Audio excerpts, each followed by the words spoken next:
Si je vous parle de montagne, surtout en ce temps de vacances d'hiver, j'ai peur que votre imagination s'en aille vers le ski et la neige. Mais dans la Bible et dans la tradition chrétienne, quand on parle de montagne, il s'agit d'autre chose. Il s'agit, bien sûr, peut-être au début, de prendre de l'air, de regarder la création d'en haut, mais surtout de faire cette expérience et cette rencontre avec Dieu.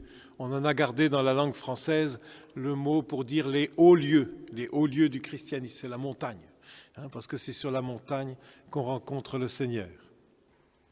Et il y a aujourd'hui dans nos textes ces montagnes, la montagne de Moria ou du sacrifice d'Isaac, il y a le mont de la Transfiguration, et vous avez plein d'autres monts qui sont bien sûr celui du Sinaï et avec Moïse, et puis dans la vie de Jésus, beaucoup d'autres monts qui sont tous des moments de révélation, de rencontre intense avec le Seigneur, le mont de la tentation, le mont des béatitudes, le mont de la prière du Notre Père, le mont des Oliviers, le mont du Golgotha et celui de l'Ascension. À la Transfiguration, ce qui nous concerne aujourd'hui, s'il s'agit de vraiment un contexte de révélation. Pierre vient de faire sa profession de foi. Et Jésus va donc annoncer le cœur, révéler, annoncer le cœur de sa mission, en commençant à parler de la passion, de sa passion et de sa résurrection.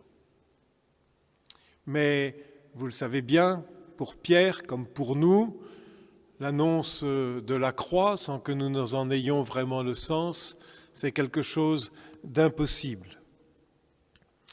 Et le texte de la Transfiguration vient comme point d'orgue, vient comme confirmer, vient comme souligner, vient mettre en évidence et faire s'épanouir pleinement cette révélation de la passion et de la résurrection de Jésus. En effet, de quoi Jésus parle-t-il avec Moïse et Élie ? Il parle, nous dit saint Luc, de son exode à Jérusalem, de son passage de la mort à la vie, de son offrande pour notre salut, de sa mort et de sa résurrection. Et c'est intéressant de voir qu'il en parle avec Moïse et Élie, parce que Moïse et Élie, c'est une manière de parler par antonomase de toute la Bible. La loi, la Torah, Moïse, et Élie, les prophètes, et en sachant que les prophètes en hébreu, ce n'est pas simplement les prophètes, mais c'est aussi ce qu'on appelle les livres historiques, parce que c'est l'agir de Dieu dans l'histoire. Et donc, Moïse et Élie, ils lui parlent, et c'est intéressant, ils parlent de tout ce qui le concernait. Et ils vont nous montrer finalement que cette révélation, et on l'entendra dans cette voix qui est donnée, tout ce qui, Jésus, vous savez, avec les disciples d'Emmaüs, il leur enseignait tout ce qui le concernait dans l'Écriture. C'est cette lecture de l'Écriture que nous faisons dans l'Église en y voyant partout cette annonce de Jésus. Partout l'Écriture nous parle de Jésus, même si encore un peu en fragments, comme dit l'Épître aux Hébreux, et de manière plénière. Cela nous est donné dans Jésus. Il est la révélation plénière de Dieu. Et c'est intéressant parce que Moïse et Élie, c'est ceux qui, sur la montagne, ont rencontré Dieu, ont vu Dieu, ont demandé de le voir et ont pu le voir. Et ici, il parle de celui qui est la révélation de Dieu même.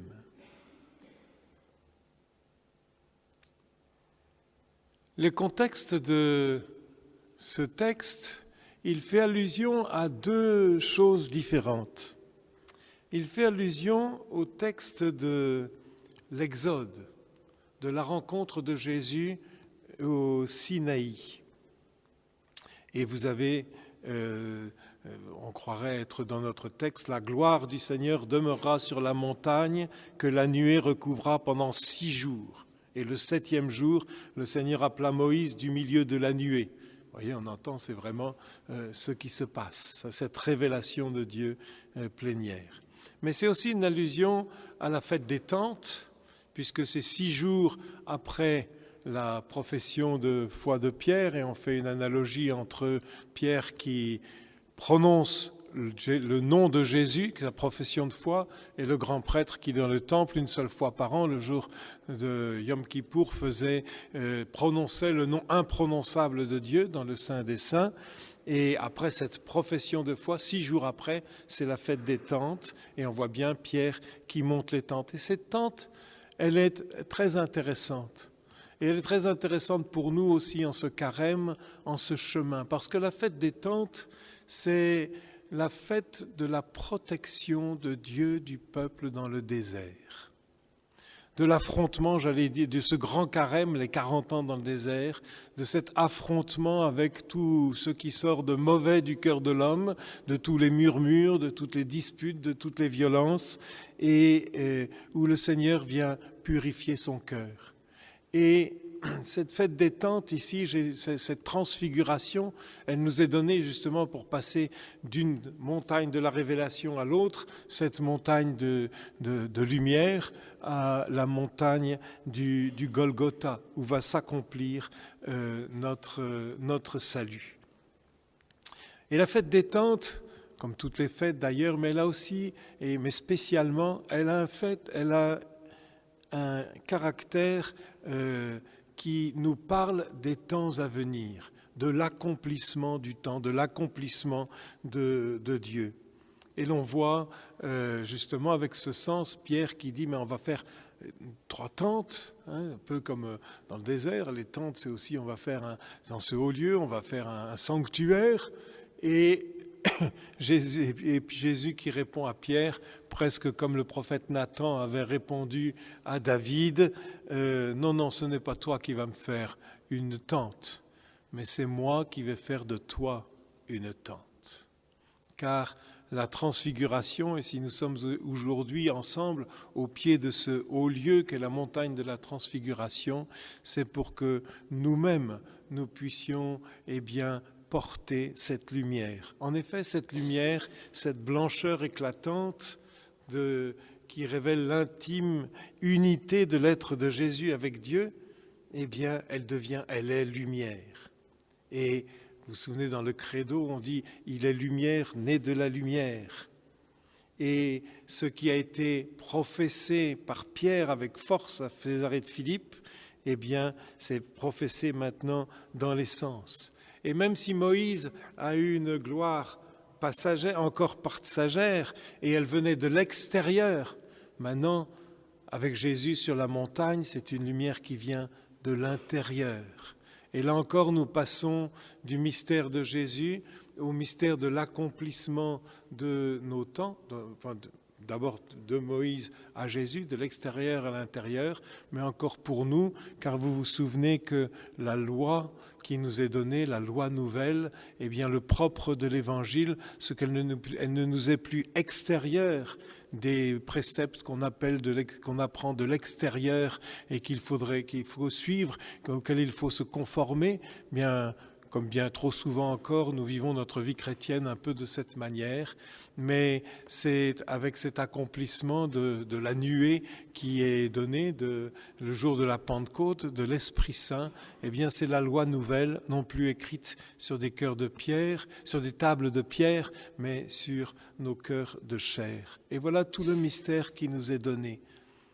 Demandons dans ce carême, avec cette force de Jésus qui a traversé les tentations le week-end dernier, dans la pédagogie de dimanche dernier, demandons de recevoir cette lumière, de nous enraciner dans le Seigneur, de vraiment nous laisser animer par l'Esprit Saint.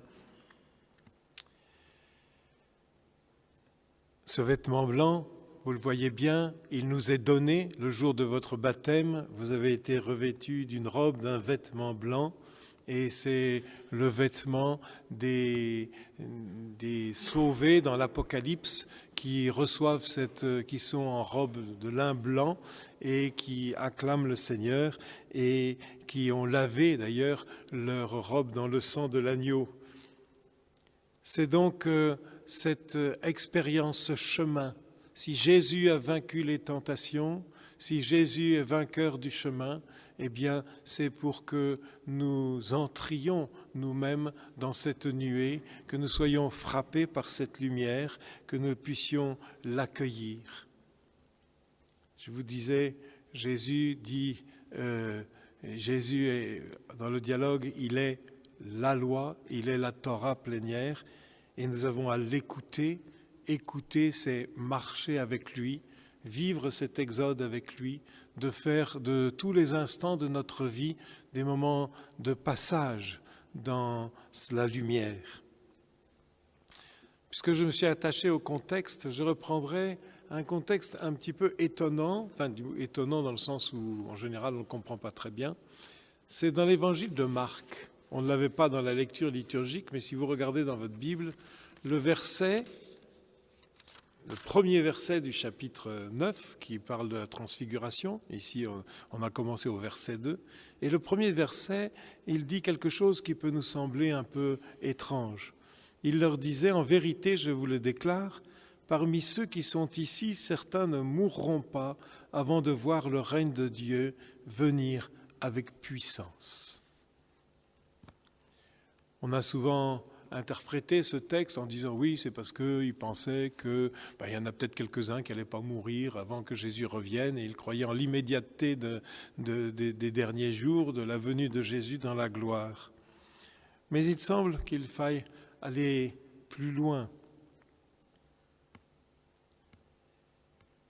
Ils verront le royaume venir avec puissance.